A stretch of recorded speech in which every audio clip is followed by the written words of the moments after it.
Polio రహిత సమాజం కోసం ప్రభుత్వాలు చేపడుతున్న కార్యక్రమాలకు ప్రజలు తోడ్పాటునివ్వాలని తెలుగుదేశం పార్టీ రాష్ట్ర అధికార ప్రతినిధి పిఠాపురం మాజీ ఎమ్మెల్యే వర్మ పేర్కొన్నారు. పిఠాపురం పట్టణం మున్సిపల్ కార్యాలయం ఆవరణలో వైద్య ఆరోగ్య శాఖ ఆధ్వర్యంలో నిర్వహిస్తున్న పల్స్ పోలియో కార్యక్రమంలో మాజీ ఎమ్మెల్యే వర్మ పాల్గొని చిన్నపిల్లలకు పోలియో చుక్కలు వేశారు. ఈ కార్యక్రమంలో doctor Battula Jayaram, doctor Vinay, TDP Pithapuram పట్టణ అధ్యక్షుడు బొజ్జ సతీష్, సోము సత్యబాబు, సురవరపు సుబ్బారావు, పొన్నాడు గంగా భవాని, కొరుప్రోలు శ్రీను, కోళ్ల బంగారుబాబు, చెల్లూరి అశోక్, సిద్ధాంతపు ప్రదీప్, మట్టా గణేష్ తదితరులు పాల్గొన్నారు. ఏదైతే పిల్లల ఆరోగ్యం ప్రధానమైన లక్ష్యంతో కూటమి ప్రభుత్వం పనిచేస్తూ ఉంది. దీంతో పాటుగా వీక్ వైజ్ ప్రోగ్రామ్స్ కూడా ఉన్నాయి. డయేరియా కానీ, హెపటైటిస్ దీనికి కానీ అన్నిటికి కూడా వ్యాక్సిన్స్ ఉన్నాయి.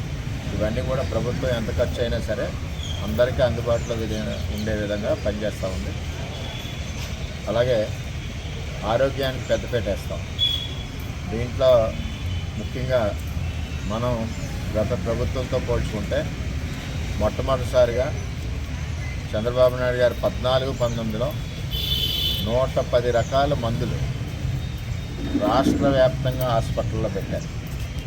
దానికి ముఖ్య కారణం పిఠాపురంలో జరిగిన ఉద్యమం. పిఠాపురంలో జరిగిన ఆ రోజుల్లో ఉన్న డిఎంఎన్హెచ్ఓ యొక్క అవినీతిని బయటపెట్టడం వల్ల అప్పుడు ప్రతి ఒక్క పిహెచ్సి సెంటర్లో చెక్ చేస్తే ఎక్కడ కూడా మందులు లేని పరిస్థితి. అటువంటి పరిస్థితిలో చంద్రబాబు నాయుడు గారు 110 రకాల మెడిసిన్స్ విత్ డిస్ప్లే ప్రతి పిహెచ్సి, ప్రతి గవర్నమెంట్ హాస్పిటల్లో కూడా అన్నింటిలో కూడా పెట్టడం జరిగింది. అదే విధానం ఈ రోజు వరకు కంటిన్యూ అవుతుంది.